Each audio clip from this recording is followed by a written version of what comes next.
Hey guys, what is going on? This is the GTA Wise guy and welcome back to another Need for Speed 2017 video.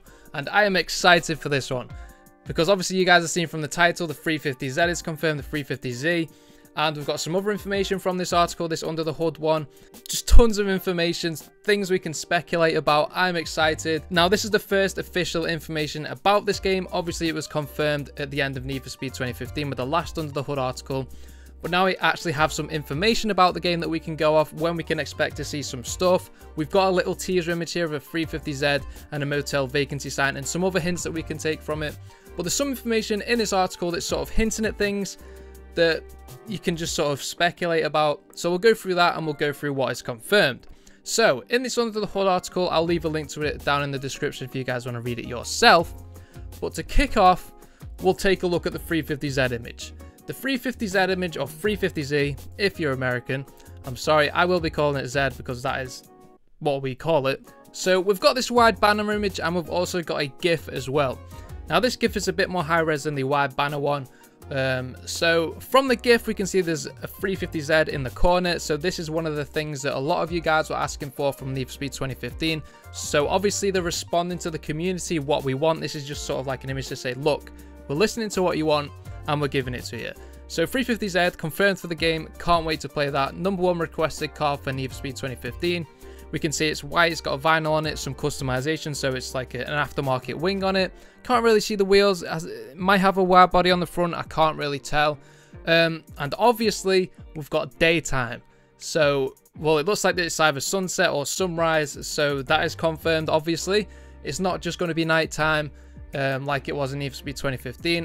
One of the big asks from you guys was that it would be daytime and nighttime. Also notice we've got a sign under the motel vacancy that's flashing on and off, is the June 2nd sign. Now June 2nd might be a date for the first trailer or something. Obviously we haven't got a trailer yet, maybe it's more information, but we will be going to see more of the game. There will be actual gameplay of it coming out of EA Play. Now EA Play is like, it's sort of like this big, they done it last year with Battlefield and stuff like that and Star Wars Battlefront. Now Need for Speed will be playable here. If you go into the EA Play website, it says you'll be able to play the next Need for Speed installment in the franchise. So that confirms it'll be playable, there'll be gameplay videos coming out of that. Now that is actually on June 8th to June the 10th, I believe. So I believe June 2nd is probably going to be our announcement trailer or like a teaser trailer just before we actually get gameplay from it. But the fact that we're actually getting to play it at that point is pretty cool. It's just before E3, so what they're going to do for E3, maybe it'll be a proper trailer. I don't know what it's going to be. I'm excited, but let's get into the Under the Hood article and see what they have to say about it. So in the Under the Hood article, it says that we're going to be playing it before the end of 2017. It says we're happy to announce that by the end of 2017, you'll be playing a new Need for Speed game. So I imagine it's going to be around the same time it was last year, around November, sometime around there. They also say as well that they'll share more details as we get closer to EA Play in June. I imagine we'll get that trailer on June the 2nd, and then we'll get to see gameplay at EA Play. I will be at EA Play, so I'll be doing some coverage from there, hopefully. Get some content out for you guys gameplay wise. Cannot wait. So first up, we want to say thank you. We launched Reboot back in 2015 and we're blown away by the amount of feedback that you gave us. It was clear how passionate you are for Need for Speed, which is a large part of why we're here today. So obviously all the feedback they've been getting, they've been listening to it, they're pushing it into this game now. The next one is customization. We love it, you love it, everyone loves it, what's not to love? Rest assured that we're committed to customization having a home within Need for Speed series. It's not going away and it will play a stronger role as ever as we move forward into the next game and beyond. So obviously with the next game, they're going to push customization even more. Whether that's more parts for cars, new type of customization, new types of cars, I don't know. What do you guys think? Let me know down in the comment section. And then we've got, let's talk about cops. There's nothing more satisfying than getting into a cop chase and feeling the heat on your tail as you tear it up through the city. Cops in pursuit, races up ahead, and then out of nowhere, bam, they bring a rhino to a street race. You got this? So what a rhino to a street race means, not too sure.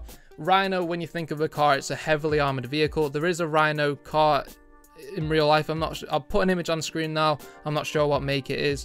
Whether they mean that car in particular or Rhino in general as an armored car. If you think of GTA, the Rhino on that is a tank. Whether there'll be a tank in Need for Speed, I don't know. That'll be pretty insane. And then it goes on to say whether you're checking out your freshly customized ride or smoking the competition in an event up in the canyons. So canyons are confirmed, they were in 2015 as well. What they'll be like in this game, what the map's going to be, will it be the same map? Obviously, I don't think it will be. We can see like a deserty area on the 350Z image, so that'll be pretty interesting. Then it goes on to say whether you're checking out your freshly customized ride or smoking the competition in an event up in the canyons. Now, the canyons, obviously, we had those in 2015. They were pretty awesome. If there's something similar to that, that'd be pretty interesting. Now, they were a bit closed off on the canyons. There was a lot of barriers and it felt a bit restricted. And something I said in my previous video about Need for Speed 2017 with my request for it was something where there wasn't as many barriers where you could like fall off the edge and stuff. Maybe if they bring that in, I don't know. That'd be pretty interesting. Then it goes on to say, you're going to want a world that not only looks beautiful, but offers you the space in which to do the things you want.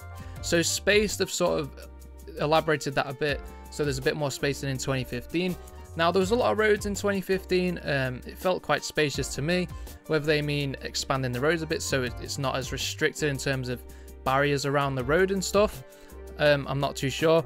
And then it says, we're dialing up the action and allowing you to tear up the tarmac and dirt to your heart's content. Now, notice they've put an emphasis on tarmac and dirt. Now, I don't think they've put an emphasis on dirt unless it was really relevant. Obviously, in Need for Speed 2015, if you were going around the corner like drifting and you went off the road a bit, there was always like a bit of dirt that you could like kick up with the wheels. But I think they've put an emphasis on this for a reason. Now, maybe we can take some dirt roads like we could. I'm remembering Undercover, there's a lot of shortcuts, so we could go down a dirt road and then do a jump and stuff. Maybe they mean something like that. Or maybe it's in terms of like dirt as in like deserty road or something like that, or maybe off-roading, more of an emphasis on that. Maybe we'll have some Jeeps and stuff. I know a lot of people asked for that from the previous game, some off-roading vehicles, maybe lifted cars. I don't know, what do you guys think? Let me know in the comments. And then it goes on to say, burn rubber as you throw a car around the corner sideways and floor it as you hit an epic jump away from the cops. So there, like I said, when I remember playing Undercover, there was jumps and stuff like that. So they're bringing more of that action gameplay back to Need for Speed, it seems. Which I'm not too fussed about. It's an arcade game at the end of the day. You want some things like that in the game, and you don't want it to be too realistic. So I'm happy about that. It says we're building the world, but what you do in it is the aspect that excites us the most. So that sort of hints there's a lot of space to play with. There's a lot of things that you can do. Maybe there's some new game modes. Tons of things. There's so many things to speculate. And then it says, let's finish off with one of the biggest discussion points around the last game. Always online. To say that is the topic you're passionate about would be an understatement, and whether there's a topic that gathers as much attention and feedback from you as this did, we take note. So when release day rolls around for the next Need for Speed, you'll be able to play through a single player experience completely offline. So obviously you guys asked for that a lot from the previous game. I wasn't too fussed about it myself, but obviously if you want to go and pause the game now while you need to go and take a shit, you can go and take a poo if you really want to, and then come back and carry on racing, which is alright. And obviously you won't get hassled by other online players if that's the case. And that's pretty much it for the article. They didn't really mention anything particularly about handling. That was a big thing on the previous game, how that's changed. So I'm interested to see how it's developed, and what we can see if there is any off-roading aspects, like that emphasis on dirt. With the Rhino, will we be able to drive heavily armored vehicles? How will that affect handling? They said they're dialing up the action. So there's tons of things the way the handling could change, and the whole game has changed pretty much. So I'm interested to see where it goes. I'm interested to see what happens on June the 2nd, whether we'll get a trailer or whatever. But yeah, there we go. That is pretty much all for this video. Just speculating. I'm sorry it's not exactly in 100% confirmed information, but there's definitely a lot of information to be scranning on, enjoying. So yeah, that's pretty much all for this video. If you enjoyed it, please do leave a like and subscribe if you are new for more Need for Speed 2017 content. Let me know in the comments what you think about this article. What have you taken from it? What would you like to see in the next game? Anyway guys, that's pretty much all for this video. Thanks for watching, and I hope to see you in the next one.